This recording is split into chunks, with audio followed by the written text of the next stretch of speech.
Good evening students. आज का class हम लोग स्टार्ट कर रहे हैं क्लास 9th का साइंस के फर्स्ट चैप्टर से। जो फर्स्ट चैप्टर हमारा क्या है, मैटर इन आवर सराउंडिंग। ठीक है, तो पहले इसको डिस्कशन करने से पहले इस चैप्टर में क्या क्या पढ़ेंगे उसको जानने से पहले आपसे एक सवाल है कि आप क्या जानते हो व्हाट इज मैटर। ठीक है, आपसे सवाल है, अगर आप जानते हो इसका डिफाइन तो आप मैटर आप कमेंट जरूर कर सकते हो कि व्हाट इज मैटर। तो यहाँ पर डिफाइन हमने लिखा है कि anything which has mass and occupies space and offer resistance is called matter. अगर आप दुनिया के आसपास जो चीज़ देखें तो हमारे नज़र में क्या है, सब कुछ मैटर है। ठीक है, जिसमें क्या हो, मास हो, जिसमें क्या हो, जो जगह को ऑक्यूपाई करता हो और जो रेजिस्टेंस क्रिएट करता हो उसे हम लोग कहेंगे मैटर। फॉर एग्जाम्पल मान लो हम एक बात करें, डस्टर की बात करें तो इस डस्टर में क्या है, इसका अपना एक मास है। ठीक है, एक जगह को ऑक्यूपाई कर रहा है और ये रेजिस्टेंस को भी क्रिएट करता है। मतलब और कोई चीज़ इसके तरफ फेंकेंगे तो उसको क्या करेगा, उसको अवरोध पैदा करेगा। जैसे हम लोग कह सकते हैं कि क्या हमारा मैटर है। ठीक है, फॉर एग्जाम्पल आपसे पूछे एयर, क्या एयर मैटर है? ठीक है, क्या एयर हमारा एक मैटर है? तो आपसे दो क्वेश्चन हमारा है कि एयर, इसका एग्जाम्पल क्या हो गया, जितने भी चीज़ हम लोग देख रहे हैं वो सभी के सभी क्या है, मैटर है ना। इसका एग्जाम्पल क्या है, जो भी आप अभी लिख सकते हो। ठीक है, ऑल ऑब्जेक्ट्स, जितने भी ऑब्जेक्ट्स हैं वो सभी क्या हमारे हैं, सभी क्या हमारे मैटर है। ठीक है, अब आपसे सवाल है क्या एयर, ठीक है, और smell of perfume, smell of perfume, ये आपको कमेंट करके बताना है क्या ये दोनों हमारे मैटर है या नहीं है। अगर नहीं है तो क्यों नहीं है, और है तो क्यों है, ये आपको बताना है। ठीक है, ये आपके हम छोड़ रहे हैं कि एयर और स्मेल ऑफ परफ्यूम मैटर है या नहीं है, ये आपको आंसर कमेंट करके बताना है। ठीक है, ये दोनों क्वेश्चन आपको इसका आंसर कमेंट करना है। चलिए अब हम लोग देखते हैं characteristics of particles of matter. ठीक है, तो हम जानते हैं कि जो भी मैटर्स होता है वो क्या होता है, बहुत ही छोटे पार्टिकल से बना होता है, जिसे हम लोग क्या कहते हैं, एटम्स कहते हैं। नहीं तो जो मैटर के जो पार्टिकल्स है क्या, बहुत ही छोटे छोटे पार्टिकल से मिलकर बने हुए, जिसे हम क्या बोलते हैं, एटम्स बोलते हैं ना। पॉइंट नंबर सेकंड क्या है, the particles of matter have space between them.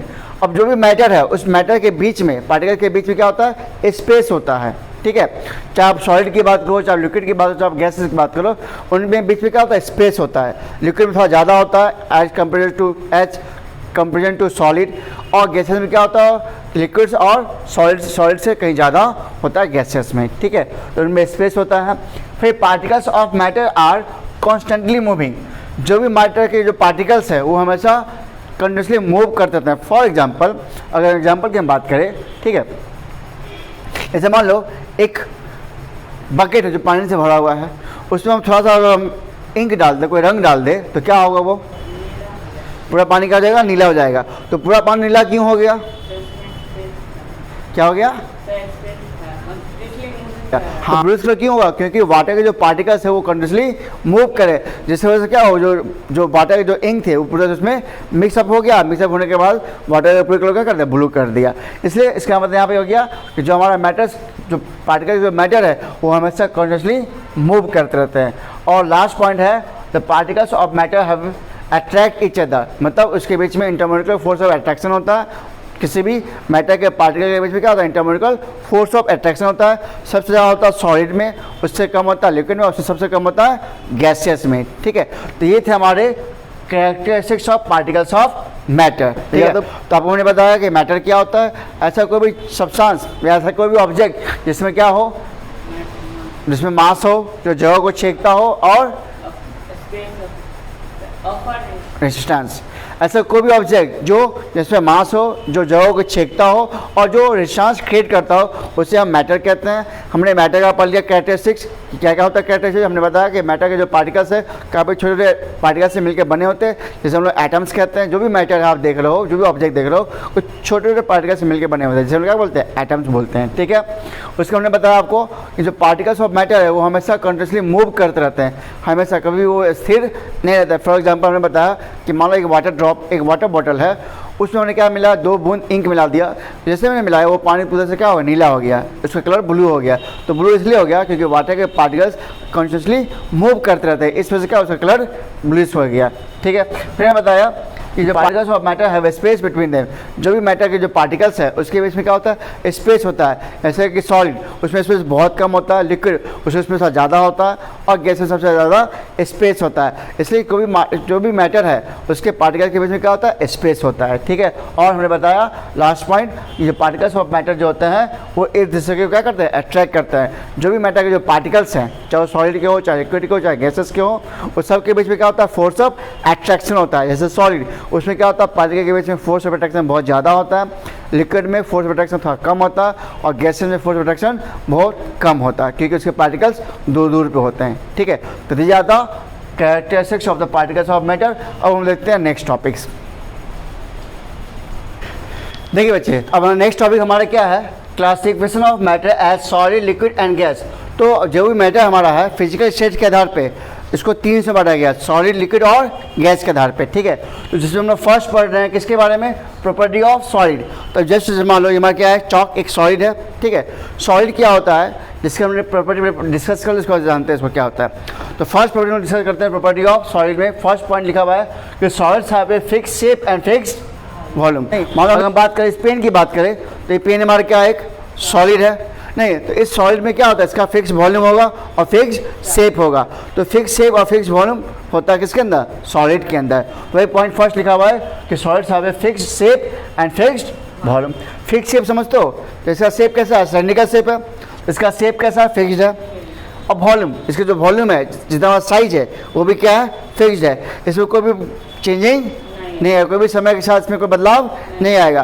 तो इसका फिक्स वॉल्यूम हुआ और फिक्स शेप हुआ, तो क्या हुआ, प्रॉपर्टी ऑफ सॉलिड होगा, ठीक है। Now point number second, solids can not be compressed much. क्या इसको हम दबा सकते हैं, क्या कंप्रेस कर सकते हैं क्या, तो सॉलिड को हम कंप्रेस नहीं कर सकते हैं, ठीक है।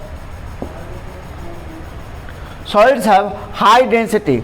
सॉलिड्स में क्या होता है, डेंसिटी बहुत ज़्यादा। क्यों होता है डेंसिटी, क्योंकि उसके जो पार्टिकल होते हैं काफ़ी क्लोज होते हैं, क्या होते हैं, क्लोज होते हैं, जिसकी वजह से क्या होता है, उसकी डेंसिटी हाई होती है। डेंसिटी समझते हो, डेंसिटी का मतलब क्या होता है, मास बाई वॉल्यूम होता है। 1 यूनिट मतलब 1 मीटर लंबा, 1 मीटर चौड़ा, 1 मीटर ऊंचा, 1 सेंटीमीटर क्यूब में जितना मास ज़्यादा आ जाए, जितना मास ज़्यादा मास हो, 1 सेंटीमीटर क्यूब में जितना मास ज़्यादा होगा उसकी डेंसिटी उतनी ज़्यादा होगी, ठीक है। उसके बाद नेक्स्ट पॉइंट लिखा हुआ है, solids do not fill the container completely. Solids do not fill the container completely. अगर किसी कंटेनर में डालेंगे तो उसको पूरी तरह से फिल नहीं कर सकता है, ठीक है। और लास्ट पॉइंट लिखा हुआ है, solids do not flow. Solids में अगर मान लो जैसे हमें देखा होगा एक शीशे का गिलास देखा होगा, नहीं उसमें देखा होगा कुछ समय के बाद वो बहुत सालों के बाद वो नीचे थोड़ा सा मोटा हो जाता है, लेकिन सॉलिड्स में फ्लो करने की टेंडेंसी नहीं होती। जैसे फॉर एग्जांपल वाटर, अगर वाटर को हम थोड़ा देर छोड़ दें, नहीं तो देखो क्या होता है, वो फ्लो ना शुरू हो जाता है। जैसे एयर, एयर क्या होता है, फ्लो होता है। तो इसके आधार पर जो फ्लो कर सकता है उसे हम लोग कहते हैं फ्लूइड। क्या बोलते हैं उसको, फ्लूइड। तो substance which has tendency to flow, जैसे कि एयर आपका क्या एक फ्लूइड है, नहीं एयर क्या हमारा एक फ्लूइड है, वाटर क्या हमारा एक फ्लूइड है, लेकिन हमारा सॉलिड फ्लूइड नहीं है, इसमें किसी प्रकार का टेंडेंसी नहीं होता फ्लो होने का। जैसे यहाँ मान लो चौक रखा हुआ है, तो चौक क्या अपने में से मूव कर जाएगा क्या, नहीं, जब तक इसके ऊपर एक्सटर्नल फोर्स ना लगे, ठीक है।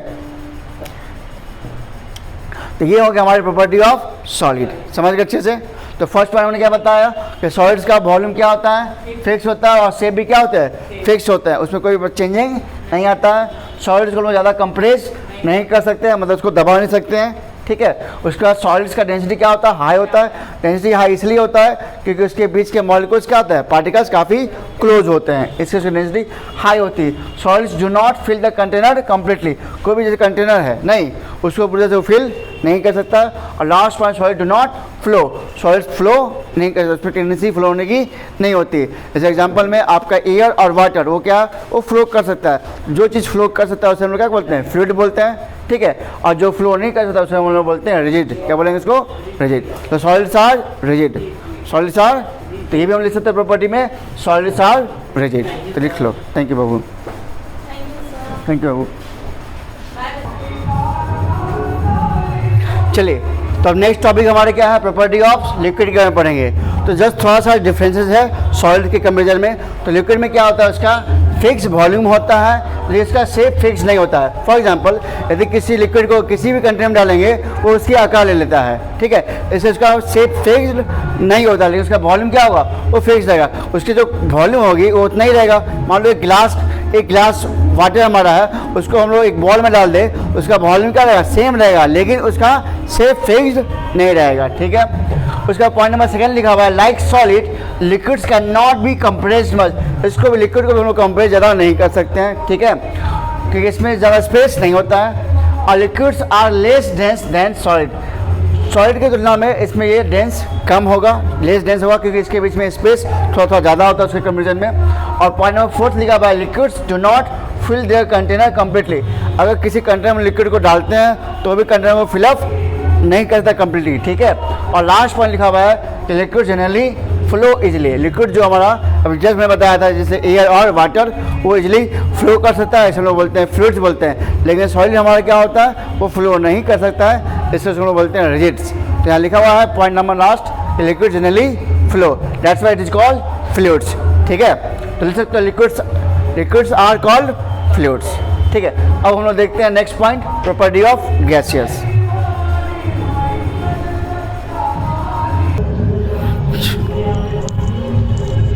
चलिए नेक्स्ट टॉपिक हमारे क्या है, प्रॉपर्टी ऑफ गैसेज। तो फर्स्ट प्रॉपर्टी क्या है कि gases have neither fix shape और नॉट फिक्स वॉल्यूम। गैसेज का कोई फिक्स शेप नहीं होता, नहीं फिक्स का वॉल्यूम होता है, ठीक है। वॉल्यूम को कहने मतलब अगर जिस स्पेस उसको रखेंगे उसको क्या पूरा से वो भर देगा, ठीक है, और उसका कोई भी वॉल्यूम भी फिक्स नहीं होता है। नेक्स्ट पॉइंट क्या है, gases can be compress easily, क्योंकि उसके बीच में स्पेस ज़्यादा होता है, इसको हम आसानी से कंप्रेस कर सकते हैं। पॉइंट 3 दिया हुआ है, गैसेज हैव लो डेंसिटी, क्योंकि इसका मॉलिक्यूल्स दूर होते हैं, पार्टिकल्स दूर होते हैं, इसके वजह से डेंसिटी क्या होता है, लो होता है। और पॉइंट नंबर 4 लिखा है, gases fill the container completely, जिसमें उसको रखेंगे उसको क्या करेगा, उसको पूरा से फिलअप कर देगा, ठीक है। और लास्ट पॉइंट है, गैसेज फ्लो इजिली, गैसेज क्या आसानी से फ्लो कर सकता है। जैसे हमने बताया था आपको वाटर के बारे में, तो इसी तरह आपका एयर, इसका एग्जाम्पल आपका एयर है, एयर क्या इजिली फ्लो करता है, इसलिए गैसेज भी इजिली फ्लो कर सकता है। तो ये हमने आज पढ़ा प्रॉपर्टी ऑफ गैसेज, जिसमें सॉलिड, लिक्विड और गैस का डिस्कस किया। तो कल की क्लास में हम जानेंगे कि प्रॉपर्टी ऑफ सॉलिड, लिक्विड और गैस, ये तीनों आपस में डिफरेंसेस किस वजह से है। तो कल की क्लास इसको बात को हम जानेंगे। अगर वीडियो अच्छा लग रहा है तो वीडियो को जरूर लाइक दें और वीडियो को पूरा आप देखें। जितना समय आप वीडियो को दोगे उतना आप समझोगे, उतना अच्छे से क्लियर आपका कंसेप्ट होगा। तो वीडियो को पूरा समय दें, वीडियो को अच्छे से देखें, और जो भी आपको पॉइंट्स हम नोट्स लिखाते हैं उसको आप पेन और कॉपी लेके बैठे, जो भी आपको पॉइंट्स है उसको आप कॉपी पेन में लिखते जाए, जिससे कि आपका नोट्स भी बन जाए। तो ठीक है, तो वीडियो अच्छा लग रहा है तो वीडियो को जरूर आप लाइक दें, क्योंकि आपके लाइक से क्या होगा, हमारा मोटिवेशन मिलता है, जिसके लिए हम आपके लिए हर बार वीडियो हम लेके आएँ, ठीक है। तो अब मिलते हैं नेक्स्ट वीडियो में एक नए टॉपिक, एक नए कंसेप्ट के साथ। तो अब मिलते हैं नेक्स्ट वीडियो में, तब तक के लिए बाय बाय। चल बाय। Good evening students. तो कल की क्लास में पढ़ा था प्रॉपर्टी ऑफ सॉलिड, लिक्विड और गैस के बारे में। तो आज हम ये जानेंगे कि why solid, liquid and guys have different properties. अभी हमने डिस्कस किया था सॉलिड के प्रॉपर्टी के बारे में, लिक्विड के बारे में और गैसेस के बारे में। तो उनकी प्रॉपर्टी का कुछ डिफरेंसेस था नहीं, तो इसका आखिर वजह क्या है, इन तीनों में डिफरेंस की वजह क्या है, सॉलिड में, लिक्विड में और गैस में। तो वही क्वेश्चन लिखा हुआ है कि why solid, liquid and guys have different properties.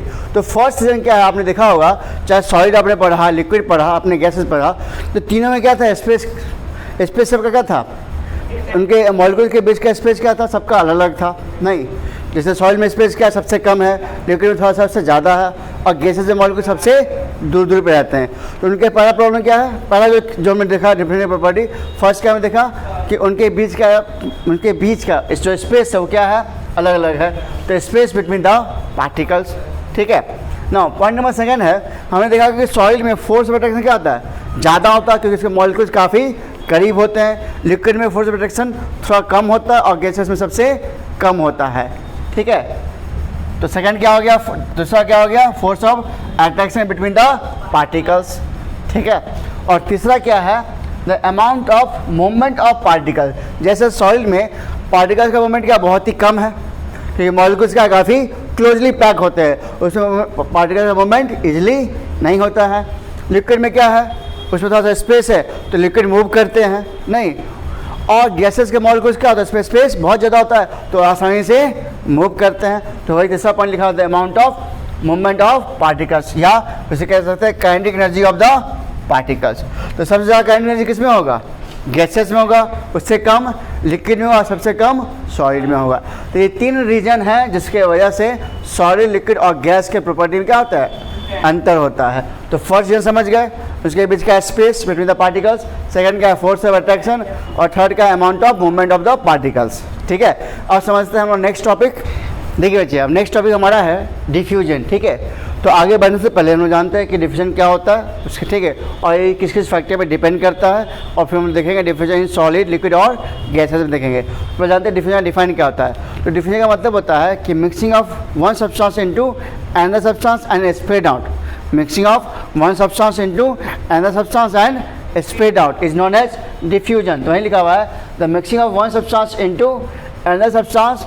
अब सब्सटेंस एक दूसरे मिक्स क्यों करते हैं, लिखा हुआ due to motion of particles. हमने पढ़ा था कैरेक्टरिस्टिक्स ऑफ द नहीं मैटर, तो हमेशा पार्टिकल का मोशन में रहते हैं। तो इस वजह से क्या होता है, एक सब्सटेंस का दूसरे सब्सटेंस में मिक्स हो जाना और स्प्रेड आउट और क्या हो जाना, फैल जाना, उसे क्या कहेंगे, डिफ्यूजन कहेंगे।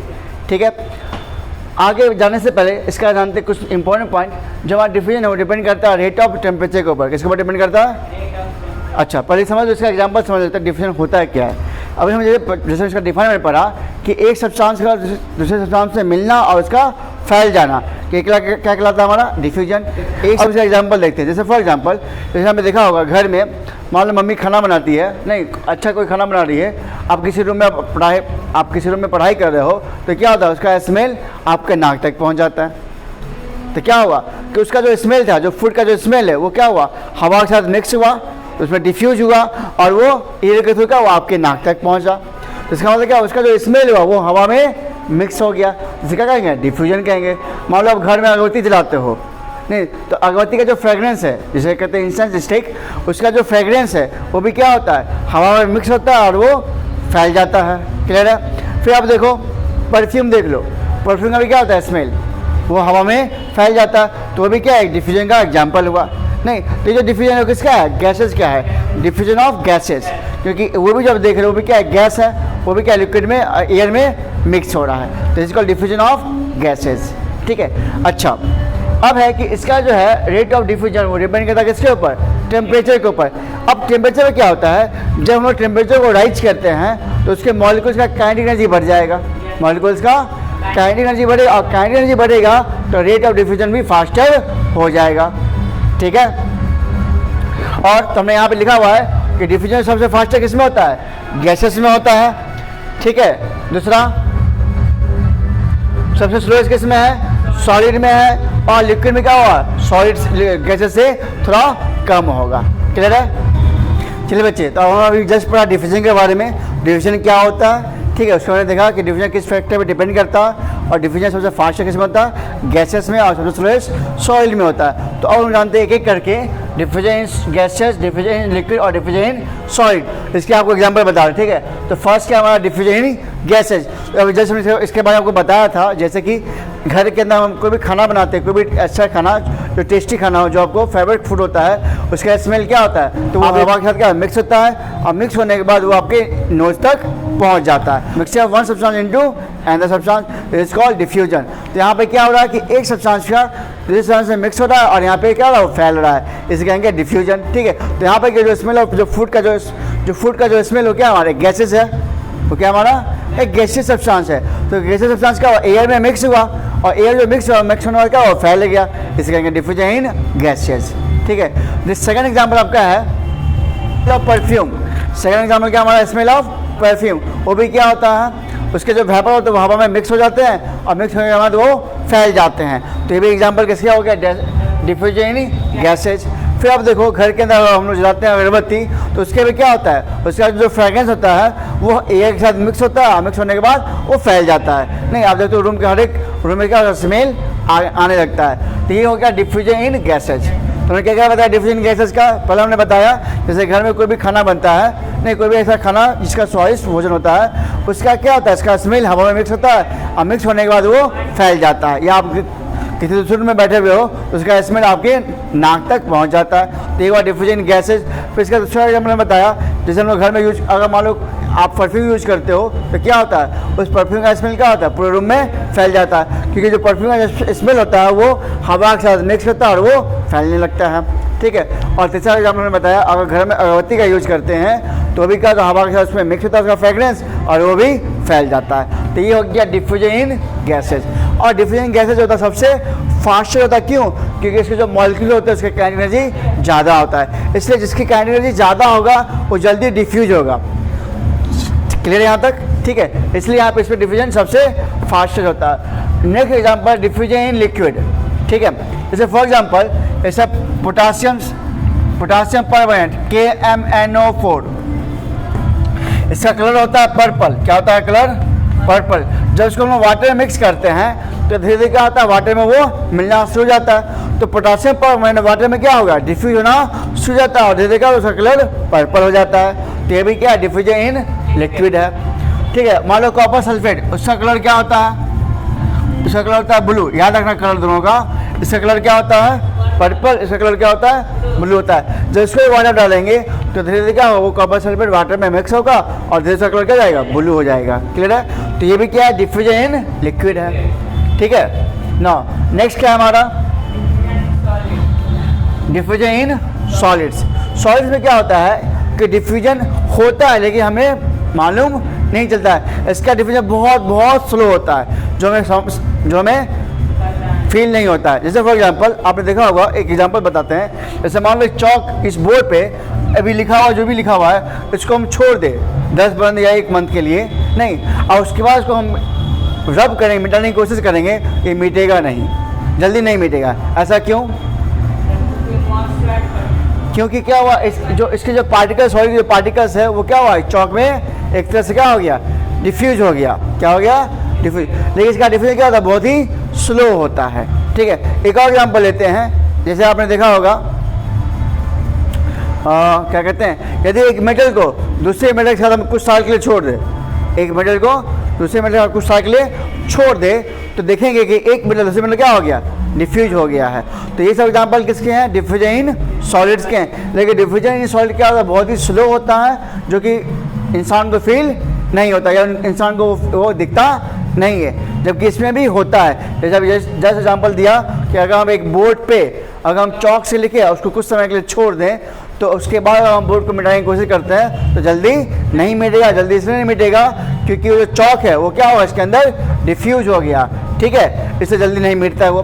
फिर दूसरा एग्जाम्पल बताया कि जब एक मेटल्स को दूसरे मेटल हम रखते हैं, कुछ साल के लिए छोड़ देते हैं, तो क्या होता है, ऐसा लगता है कि एक मेटल दूसरे मेटल में डिफ्यूज हो गया है। तो आज के लिए हम लोग यहीं भी छोड़ रहे हैं। नेक्स्ट टॉपिक हम लोग पढ़ेंगे आपका टेम्परेचर के बारे में और effects of temperature and pressure on evaporation.